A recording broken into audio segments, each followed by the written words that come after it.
अगर आप में है प्रकृति और वन्य जीवों के प्रेमी तो ये खबर आपके लिए है। अभ्यारण्य, चिड़ियाघर, उद्यान, टाइगर रिजर्व घूमना चाहते हैं तो मध्य प्रदेश सरकार ने आपके लिए खास व्यवस्था की है। कम खर्च और आसान पर्यटन सुविधाओं के लिए सरकार गोल्डन पास मुहैया कराएगी। ये योजना इस महीने से शुरू हो चुकी है। इसके तहत 36 गोल्डन पास जारी किए जाएंगे। एक बार में अधिकतम 10 लोग किसी भी अभ्यारण्य, टाइगर रिजर्व, चिड़ियाघर में प्रवेश कर सकेंगे। गोल्डन पास धारकों को पूरी आजादी के साथ घूमने की इजाजत होगी। पर्यटकों को रजिस्ट्रेशन में होने वाली समस्याओं से भी निजात मिलेगी।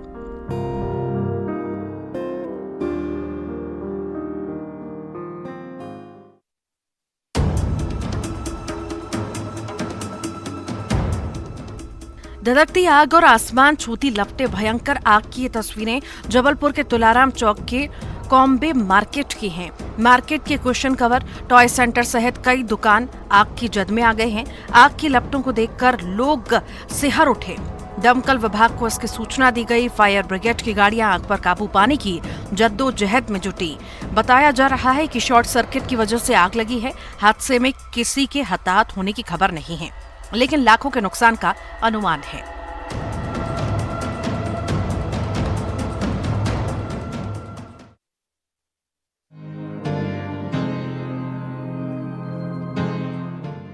गुलाबी सर्दी, ये नाम जितना प्यारा है सेहत के लिए शायद उतना ही नुकसानदेह भी। ग्वालियर में भी गुलाबी सर्दी ने दस्तक दे दी है। सीजन में पहली बार रात का पारा 16 डिग्री सेल्सियस पर लुढ़का। वहीं दिन में अधिकतम तापमान 34 डिग्री सेल्सियस दर्ज किया गया। इसी घटते बढ़ते तापमान के बीच लोगों के बीमार होने की आशंका ज्यादा होती है।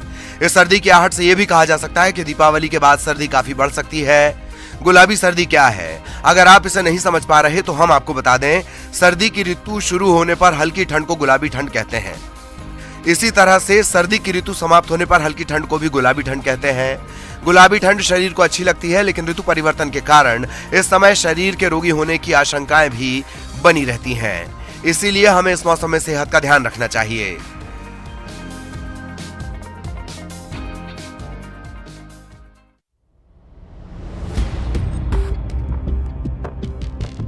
सावधानी हटी, दुर्घटना घटी। हम इसे बार बार दोहराते तो हैं, लेकिन खुद ख्याल नहीं रखते। ग्वालियर स्टेशन पर भी एक ऐसा ही मामला देखने को मिला। इसमें एक महिला की जान जाते जाते बची। गोंडवाना एक्सप्रेस निजामुद्दीन से ग्वालियर स्टेशन पहुंची थी। यहां ट्रेन से उतरते समय महिला यात्री धक्का लग जाने के कारण गिर पड़ी। महिला कोच और प्लेटफॉर्म के बीच फंस गई।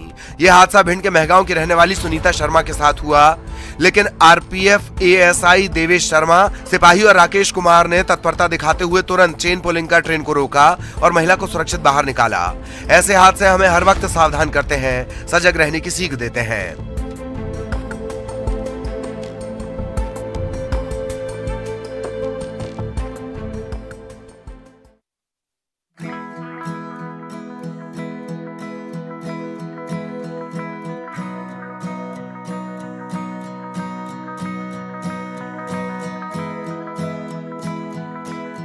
ये नजारा पुलिस थाने का है। महिला एसआई की गोद भराई की रस्म निभाई जा रही है। कांस्टेबल सब इंस्पेक्टर का भाई बना है तो एक महिला पुलिसकर्मी ने मां की भूमिका निभाई। खुशी के इस मौके पर सभी उत्साह में हैं। थाने को फूलों, गुब्बारों से सजाया गया। ये तस्वीरें भोपाल के महिला थाने की हैं। यहाँ गर्भवती महिला सब इंस्पेक्टर की गोद भराई की रस्म की गई और इस दौरान थाने के स्टाफ ने बहन, सहेली, रिश्तेदारों की भूमिका निभाई। महिला थाना प्रभारी ने बताया कि एसआई करिश्मा राजावत ग्वालियर की रहने वाली हैं। उन्होंने बताया कि करिश्मा थाने में परिवार की तरह रहती हैं। थाने के स्टाफ का इनसे काफी लगाव है। ऐसे में स्टाफ ने भी फैमिली की तरह गोद भराई की रस्म निभाई और शुभकामनाएं दी। पुलिस थाने में आमतौर पर अपराध और अपराधियों की बात होती है। पुलिसकर्मी लोगों की सुरक्षा के लिए ड्यूटी में जुटे रहते हैं, लेकिन ये ऐसा मौका था जब पुलिसकर्मियों ने अपने साथी के लिए समय निकाला और फैमिली की तरह गोद भराई की रस्म की।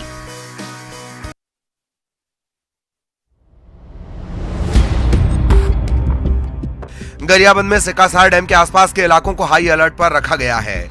यह अलर्ट इसलिए कि 2 हाथी हाईवे को क्रॉस कर सिकासार डैम पहुंच गए हैं। इन इलाकों में काफी संख्या में लोग रहते हैं। ऐसे में डर है कि हाथी जानमाल को नुकसान पहुंचा सकते हैं। लिहाजा वन विभाग ने तत्काल एक्शन लेते हुए इन लोगों को सुरक्षित स्थानों पर पहुंचाया है।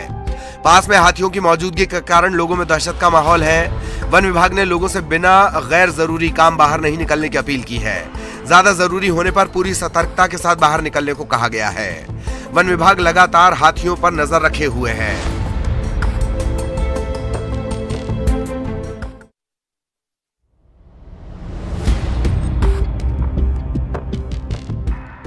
कवर्धा से सटे मध्य प्रदेश की सीमा पर हाथियों का झुंड नजर आया है। यह दल मध्य प्रदेश के जंगलों की तरफ ही बढ़ रहा है। इसका मतलब है कि फिलहाल हाथी रिहायशी इलाकों से दूर जा रहे हैं। वन अमले ने राहत की सांस ली है। जंगलों में सफर करते हाथियों के दल की ये तस्वीरें पंडरिया वन परिक्षेत्र की हैं। हाथियों के दल के जाने की खबर के बाद लोगों को भी राहत मिली है। दरअसल कवर्धा समेत आसपास के जिलों में हाथियों के झुंड ने पिछले कई दिनों से उत्पात मचा रखा था। फसलों के साथ साथ उनके घरों को भी नुकसान पहुंचाया जा रहा था। लोग हर वक्त डर के साए में जी रहे थे।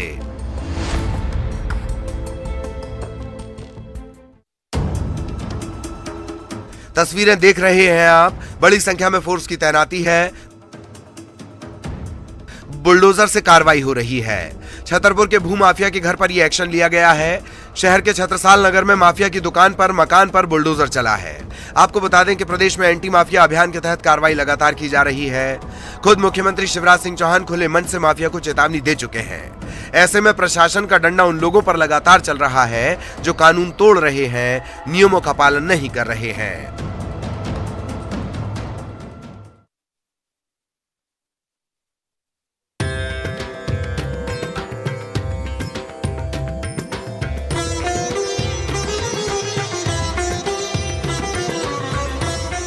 महाराणा प्रताप की शौर्य गाथा बताने के लिए इससे बेहतर और क्या जरिया हो सकता है।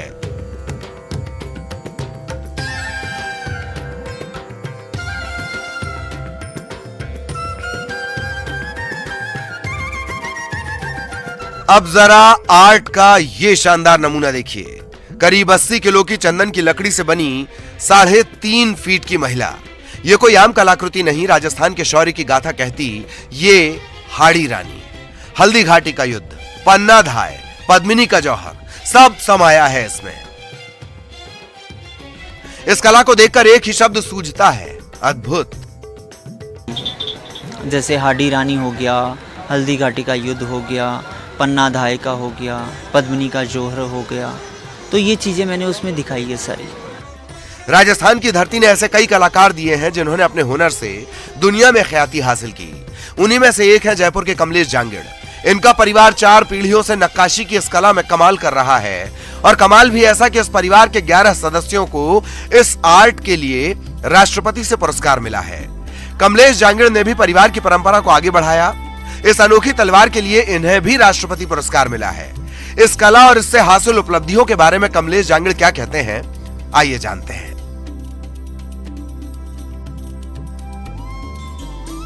कमलेश जांगिड़ अब एक 5 फीट की महिला की मूर्ति बनाने की तैयारी में हैं, जिसमें इन्हें 11 साल लगेंगे। कमलेश जांगिड़ कहते हैं कि यह एक अजूबा होगा। यह कलाकृति भी राजस्थान की शौर्य गाथा बताएगी। अद्भुत है ये आर्ट। Bureau report, news 18।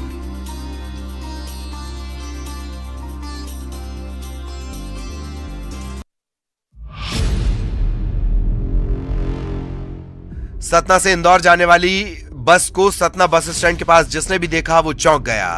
हर कोई इसे देखकर हंस रहा था, कोई वीडियो बना रहा था। आखिर इस बस में ऐसा क्या था जिसे देखकर लोगों ने ऐसा करना शुरू कर दिया? हम आपको पूरी बात बताएंगे, लेकिन इससे पहले आप ये जान लीजिए कि बस भाजपा नेता सतीश सुखेजा की है। रात के वक्त जब बस खड़ी थी तो स्क्रीन पर सुखेजा के नाम के साथ एक गाली स्क्रॉल हो रही थी। इसे दिखाया नहीं जा सकता है।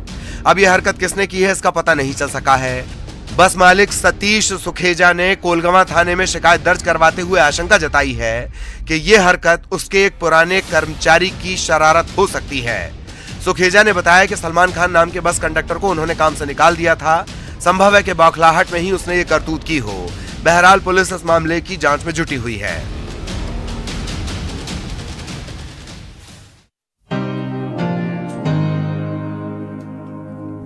कश्मीर के ऊंचाई वाले इलाकों में मौसम की पहली बर्फबारी शुरू हो गई है। गुलमर्ग समेत घाटी के कई इलाकों में बर्फबारी ने पहाड़ों को सफेद चादर में ढकना शुरू कर दिया है। वहीं कश्मीर में मौजूद पर्यटक भी मौसम की इस खूबसूरती का मजा ले रहे हैं। मौसम विभाग के मुताबिक रुक रुक कर अभी बर्फबारी जारी रहेगी। वहीं 21 अक्टूबर के बाद से सुधार संभव है। गुलमर्ग समेत अन्य घाटियों में खूबसूरत बर्फबारी हो रही है, लिहाजा पर्यटकों की संख्या में इजाफा देखने को मिलेगा। पर्यटक बर्फबारी में खेलते व सेल्फी लेते हुए नजर आ रहे हैं। सैलानी ऊंचे पहाड़ों को बर्फ की सफेद चादर में लिपटा देखकर काफी खुश हैं।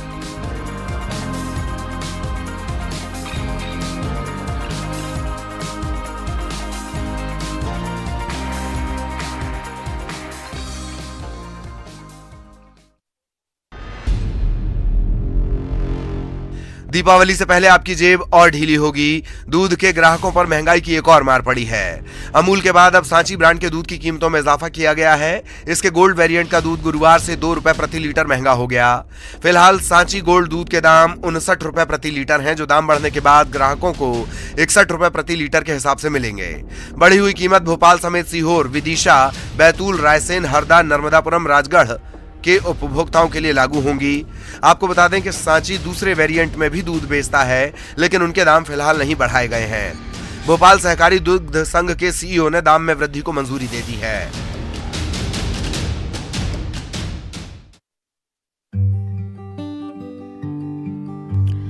आज दुनिया भर में प्रदूषण एक गंभीर समस्या है। राज्य, देश और वैश्विक स्तर पर इसे लेकर पहल और प्रयास किए जा रहे हैं, लेकिन सबसे जरूरी जो चीज है वो है खुद की समझदारी और जागरूकता। रायगढ़ के प्रमोद कुमार साइकिल चलाओ पर्यावरण बचाओ संकल्प के साथ यात्रा पर निकल पड़े हैं। प्रमोद की ये यात्रा 12 अक्टूबर से अनवरत जारी है। अभी तक 3 जिलों का सफर तय करते हुए प्रमोद बलरामपुर पहुंचे। प्रमोद ने बताया कि उनका मकसद पर्यावरण संरक्षण को लेकर लोगों को जागरूक करना है।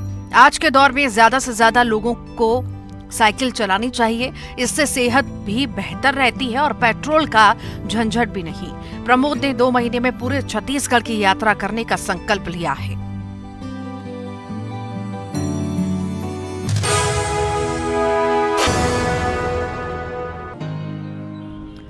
दिवाली में अभी कुछ दिन बाकी हैं, लेकिन त्योहार को लेकर बाजार अभी से गुलजार हो चुके हैं। ये रौनक कोरोना के कारण हालात सामान्य होने के 2 साल बाद देखने को मिली है। बाजारों में लोग जमकर खरीदारी कर रहे हैं। लोगों में काफी उत्साह देखने को मिल रहा है।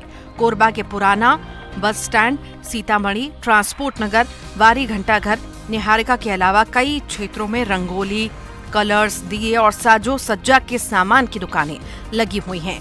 झालर, पटाखे सहित बाजारों की सुंदरता भी बरबस अपनी ओर खींच रही है। मिट्टी के दियों की मांग भी खूब है, तो वहीं इस दिवाली कारोबारियों को भी काफी उम्मीद है।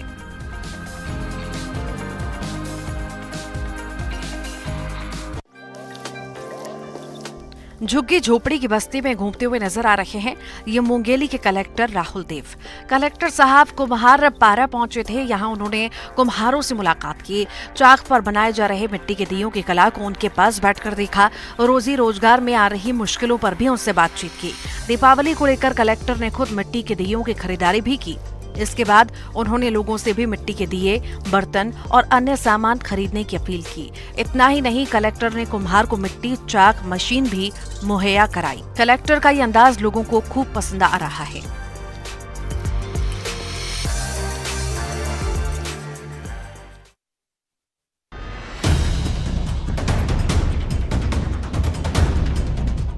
कंधे पर सामान की कोई थैली नहीं है, ना ही सड़क पर तेजी से डेग बढ़ा रहा ये कोई मुसाफिर। तस्वीरें झुंझलाने वाली हैं, झंझोर कर रखने वाली हैं। प्रदेश के स्वास्थ्य महकमे की गाल पर तमाचा जड़ने वाली हैं। मिट्टी से दबने के बाद 4 साल के मासूम को छतरपुर जिला अस्पताल लाया गया था, जहां उसकी मौत हो गई। इसके बाद शव को घर लाने के लिए परिजन अस्पताल में घंटों चक्कर काटते रहे, लेकिन हाय रे सिस्टम, ना एम्बुलेंस मिली और ना ही कोई दूसरा साधन। जब परिजनों को कुछ न सूझा तो मासूम के शव को कंधे पर उठाया, चादर से ढका और चल पड़े। अब इसका वीडियो वायरल हो रहा है, जिसके बाद प्रदेश की स्वास्थ्य व्यवस्था पर कई सवाल खड़े हो रहे हैं।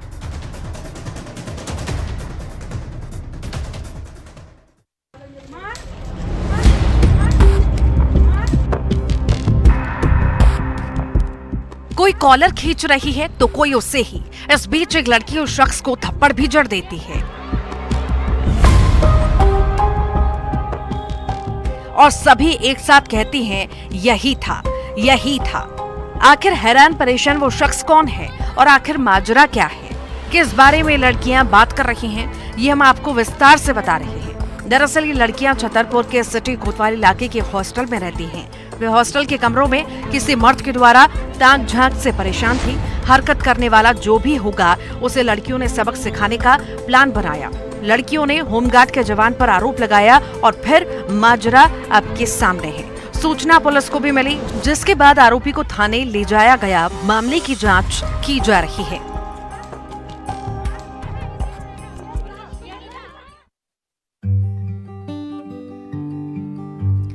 कोरबा के रिसदे इलाके में बने सामुदायिक भवन से एक दुर्लभ किस्म का सांप मिला है। गांव के लोग जब सामुदायिक भवन के भीतर किसी काम से पहुंचे तो देखा कि परिसर की दीवार के पास से किसी जीव के फुफकारने की आवाज आ रही है। जब लोगों ने करीब जाकर देखा तो उनके होश उड़ गए। वहां एक लंबा सांप बैठा था। स्थानीय लोगों का कहना है कि जो सांप मिला है उसे स्थानीय भाषा में वन सुंदरी के नाम से पुकारते हैं। ये काफी दुर्लभ किस्म का सांप है जो कभी कभार ही देखने को मिलता है। अंग्रेजी में इसे कॉमन ट्रिकेट के नाम से भी जाना जाता है। वन सुंदरी सांप जहरीले नहीं होते हैं। इन्हें किसानों का साथी भी माना जाता है।